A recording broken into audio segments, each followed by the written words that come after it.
बच्चों इस वीडियो में आप पढ़ रहे हैं प्रिंसिपल ऑफ सुपरपोजिशन, है ना, अध्यारोपण का सिद्धांत। ठीक है, यदि आपके पास दो वेव हैं, ठीक है, दो अलग अलग एम्पलीट्यूड है, उसका आयाम भी क्या है, अलग अलग है। सपोज उसका यदि एक का आपने आयाम y1, दूसरे का आयाम y2 और तीसरे का यदि y3 है, या इसी तरह से कितनी भी आपके पास तरंगें हो सकती हैं। ठीक है, यदि वो एक ही डायरेक्शन में, है ना, सेम डायरेक्शन में जा रही है, तो उसका जो परिणामी आयाम रहेगा या रिजल्टेंट एम्पलीट्यूड रहेगा वो किसके इक्वल रहेगा, y equals to y1 plus y2 plus y3। यदि n वेव्स हैं तो डेट डैश yn। ठीक है, मतलब यहाँ पे आपने ये सुपरपोजिशन या अध्यारोपण किसको बोला गया है, देखिएगा, जब दो या दो से अधिक तरंगे, है ना, मतलब जब दो या दो से अधिक तरंगे किसी एक ही मीडियम में चलती हैं, ठीक है, तो एक दूसरे पर क्या हो जाती है, वो ओवरलैप हो जाती हैं, अध्यारोपित हो जाती हैं। ठीक है, तो किसी क्षण पर उसका माध्यम के किसी कण का परिणामी विस्थापन प्रत्येक तरंग के कारण उस कण के विस्थापनों का सदिश योग के बराबर होता है।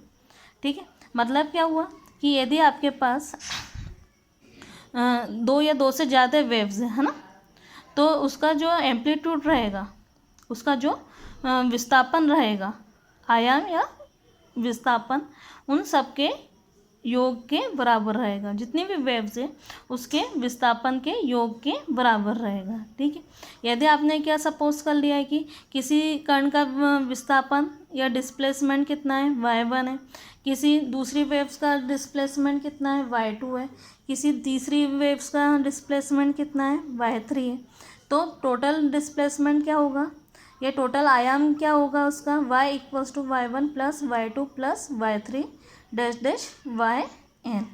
ठीक है, तो इसको क्या बोला गया है, सुपरपोजिशन, प्रिंसिपल ऑफ सुपरपोजिशन। जैसे आपके पास वेव है, ठीक है, आपके पास दो वेव्स हैं, फर्स्ट वेव और ये सेकेंड वेव।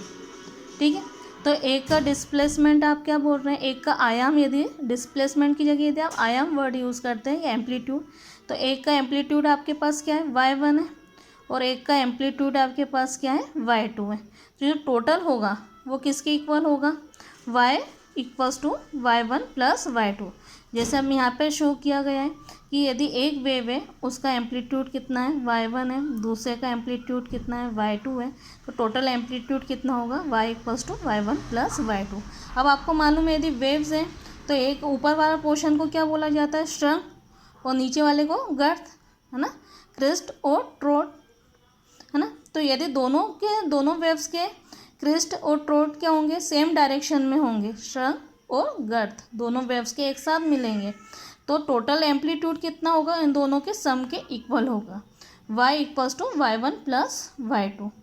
ठीक है, यदि एक का क्या हो रहा है, एक वेव का क्या हो रहा है, श्रृंग मिल रहा है, मतलब क्रिस्ट, और एक का क्या हो रहा है, ट्रोट मिल रहा है, तो वो क्या होगा, अपोजिट हो जाएगा, y1 और y2, तो टोटल अपोजिट डायरेक्शन में, तो y equals to y2 minus y1। Suppose यदि आपके पास दो वेव्स हैं, ठीक है, एक वेव का क्रिस्ट श्रृंग और दूसरी वेव का यदि गर्त, यदि आपको इस टाइप से मिलता है, तो टोटल एम्पलीट्यूड क्या हो जाएगा, कम हो जाएगा, y equals to y2 minus y1। यदि दोनों का क्या मिल रहा है, क्रिस्ट श्रृंग और दूसरे का गर्त ट्रो, तो दोनों का क्या हो जाएगा, y equals to y1 plus y2। तो इसको बोला गया है अध्यारोपण का सिद्धांत।